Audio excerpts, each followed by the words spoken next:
আসসালামু আলাইকুম। বেগম খালেদা জিয়া অসুস্থ হওয়ার পর থেকে এক শ্রেণীর ভাড়াটে ইউটিউবার, যাদের বিভিন্ন দল স্পন্সর করে টাকা পয়সা দিয়ে, সেই ধরনের ইউটিউবাররা সবচেয়ে বেশি সিম্প্যাথি দেখাতে শুরু করেছে খালেদা জিয়া সম্পর্কে। কিন্তু তাদের আসল উদ্দেশ্য, তারা অপেক্ষা করছে অধিক আগ্রহে কখন খালেদা জিয়া শেষ নিঃশ্বাস ত্যাগ করবেন।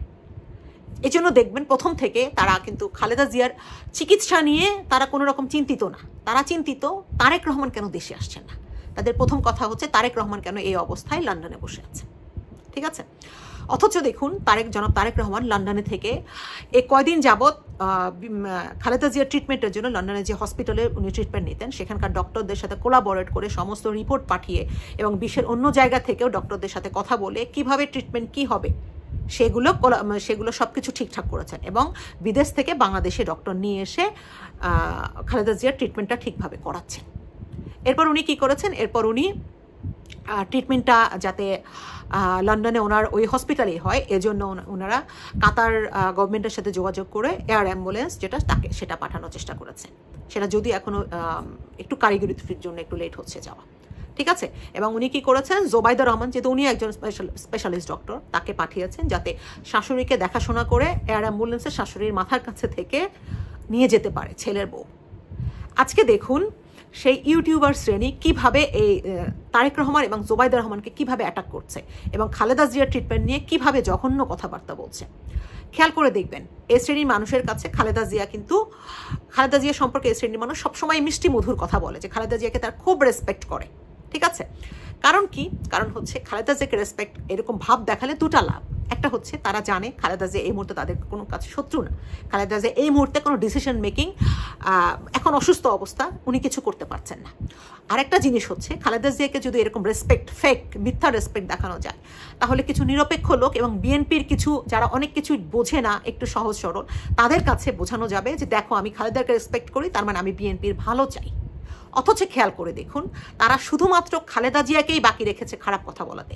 এছাড়া 5 আগস্টের পর থেকে মির্জা আব্বাস সাহেব, আমির খসরু মাহমুদ সাহেব, জনাব সালাউদ্দিন আহমেদ, মির্জা ফখরুল সাহেব, বিএনপির যত কেন্দ্রীয় নেতা, যাদেরকে বসিয়ে রাখলে বিএনপি দুর্বল হয়ে যাবে, সবাইকে অ্যাটাক করা শেষ, সবাইকে জনগণের কাছে জঘন্য রূপে উপস্থাপন করা শেষ।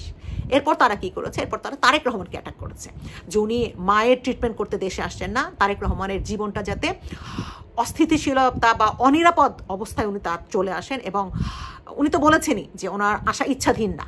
ঠিক আছে, আমরা ভালো করে জানি ওনাকে কারা মারতে চায়, কি করতে চায়, এবং তারা যাতে সুযোগ পায়, তারা এজন্য তারেক রহমানকে এরকম অবস্থাতেও দেশে আনার অনেক চেষ্টা করেছে এবং অনেক রিউমার ছড়িয়েছে। এরপর তারা কি বলছে, এরপর তারা বলছে যে জুবাইদা রহমান নাকি দেশে এসছে শুধুমাত্র খালেদা জিয়ার সাথে ফটো সেশন করতে, অর্থাৎ ছবি তুলতে। মানে তাদের নোংরা কথাবার্তা, তাদের চিন্তা ভাবনা কত দূরে এগিয়ে গেছে আপনারা চিন্তা করুন। তারেক রহমান যদি লন্ডনে থেকে এই ট্রিটমেন্টগুলো কোলাবোরেট না করে জোবাইদা রহমানকে না পাঠাতেন, তাহলে আজকে কি হতো? জোবাইদা রহমান যেহেতু নিজে ডক্টর, উনি এয়ার অ্যাম্বুলেন্স কল করে ওনারা নিয়ে এসছে যে এয়ার অ্যাম্বুলেন্সে কি আছে, আইসিইউ এর সমস্ত সুবিধা আছে এবং বিদেশের একটি ডক্টর টিম থাকবে, এবং খালেদা জিয়ার জন্য যে ডক্টরগুলো দেশের বিভিন্ন দেশ থেকে এসছে, ইনক্লুডিং জোবাইদা রহমান, খালেদা জিয়ার পার্সোনাল ডক্টর, সবাই মিলে সেখানে থাকবে। সো একটা নিরাপদ, একটা স্থিতিশীলভাবে উনি বিদেশে যাবেন, যে আল্লাহর রহমতে ট্রিটমেন্ট নেবেন।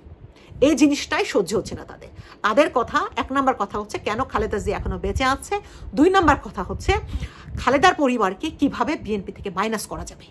তাহলে তারা তাদের ইচ্ছা মতো, ইন্ডিয়া বলেন, বিশ্বের অন্যান্য দেশ বলেন, তাদের সুবিধা মতো যে দলটি এখন 3% ভোট থেকে ক্ষমতায় আসতে চাচ্ছে, তাদেরকে ইজিলি ক্ষমতায় আনা যায়।